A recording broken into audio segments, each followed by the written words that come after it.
নমস্কার, চলে আসলাম Mayapur blog part 2 নিয়ে। এখন আমরা ঠাকুরের দর্শনের জন্য মন্দিরের দিকে যাচ্ছি।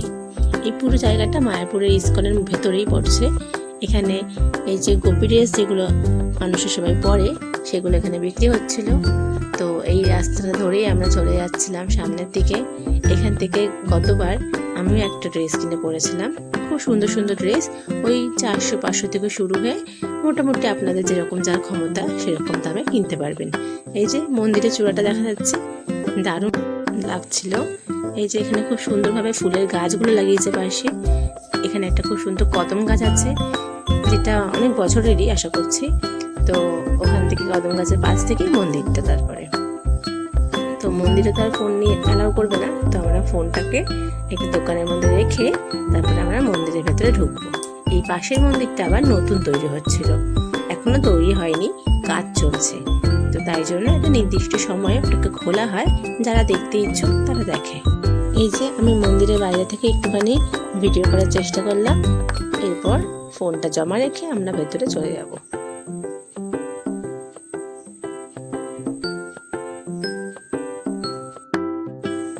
খুবই গরম পড়েছিল, যার জন্য এখানে যাতে মানুষের প্রবলেম না হয়, পায়ে যাতে গরম না লাগে, তাই জন্য এই কার্পেটটা বিছিয়ে দেওয়া হয়েছে। তবুও গরম তো ছিল, পায়ে ছ্যাঁকাও লেগেছে। যাই হোক, ঠাকুরের স্থানে এসেছি, একটু তো কষ্ট করতেই লাগবে। তো চলো যাওয়া যাক সামনের দিকে। এই যে এইখানটায় ফোন জমা দেওয়া হয়, আর সাইডে ব্যাগ। এই মন্দিরটা হচ্ছিল গিয়ে প্রভুপাদের মন্দির। ওই মন্দিরের পাশ থেকে এসে আমরা ঠাকুরের দর্শন করে চলে আসলাম দুপুরে ভোগ খেতে। তো এই যে সবাই লাইন দিয়ে ঢুকে পড়েছে এখানে, আমরা ফার্স্ট ব্যাচেই বসে পড়েছি। তো আস্তে আস্তে লোক আসলো, তারপরে আমরা সবার সাথে প্রসাদ খেলাম এখানে বসে। সত্যি কথা বলতে এখানে যদি নিরামিষ ভোগ কেউ গ্রহণ করে, তারপরে তার আর মাছ মাংস খেতে ইচ্ছা করবে না, মানে এত সুন্দর রান্না হয় এখানে।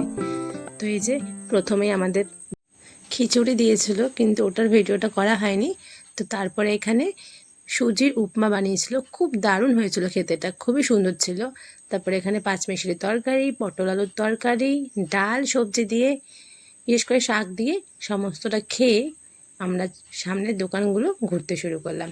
এখানে নানান রকম দোকানে নানান রকম ধরনের ড্রেস পাওয়া যাচ্ছিল, কুর্তি থেকে শুরু করে গোপী ড্রেস, স্টল, ছোট ছোট স্কার্ফ, যেগুলোর মধ্যে নানান রকম ঠাকুরের ছবি আঁকা ছিল। যাদের যেরকম ভালো লাগে তারা সেগুলো কিনতো। তো আমরা আর এখানে কিছু কেনাকাটা করিনি, আমরা ভাবলাম যে খেয়ে দিয়ে একটুখানি রুমে গিয়ে যখন বিকেলবেলা বেরাবো তখন দেখা যাবে কি কিনবো না কিনবো।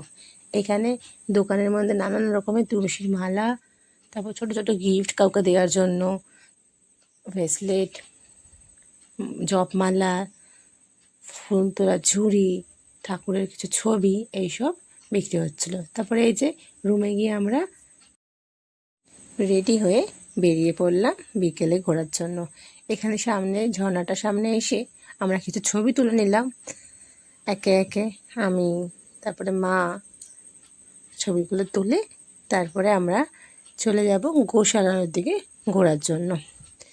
গোশালাটা এখান থেকে মোটামুটি 10 মিনিট লাগে হাঁটা পথে।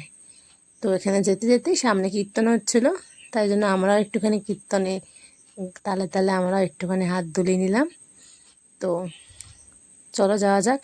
সামনে কিছু বই বিক্রি করা হচ্ছিল, যাদের যেরকম বই আপনারা চাইলে পড়ে দেখেও নিতে পারেন, আবার আপনাদের ইচ্ছা কিনবেন কি কিনবেন না। তো তারপরে আমরা গোশালার দিকে হাঁটতে শুরু করলাম। এখান থেকে হেঁটে যেতে 10 মিনিট মতন লাগে, তাই আমরা আর টোটো ভাড়া করিনি। আশেপাশের পরিবেশটা বেশ সুন্দর, একটা শান্তি অনুভব করা যাবে চারপাশের পরিবেশটাতে, কোনো আওয়াজ নেই, কিছু নেই, আর কি সুন্দর সুন্দর গাছ, তাদের ছাওয়া, একটা দারুণ অনুভূতি। তো সামনে একটা গরুর গাড়ি দেখতে পেলাম, গোশালা থেকে মন্দির অবধি নিয়ে আসার জন্যই এই গাড়িটা ব্যবহার করা হচ্ছে। তো আমরা কোনো প্রাণীর ওপর কষ্ট না দেওয়ার জন্য হেঁটে হেঁটেই গেলাম পুরোটা। তো গোশালার ওখান থেকে মন্দিরের চূড়াটা তুললাম। এই যে নানান রকম সমস্ত সব গরুরা রয়েছে এখানে, গোমাতা, গোপিতা। তো এই ভিডিওটা পরের দিন সকালের করা। আগের দিন দেখে গেছিলাম যে সবাই এখানে গোমাতাদের খাবার কিনে খাওয়াচ্ছিল। তো পরের দিন সকালবেলা আমি আর দাদা আমরাও কি করলাম, না এদেরকে খাওয়ালাম। বেশ ভালো লাগলো। তো চলো আজকের ভিডিওটা এখানে শেষ করি। আবার দেখা হবে নতুন একটা ভিডিও নিয়ে নতুনভাবে। ততক্ষণের জন্য আপনারা সবাই ভালো থাকবেন, সুস্থ থাকবেন আর সবার খেয়াল রাখবেন। টাটা।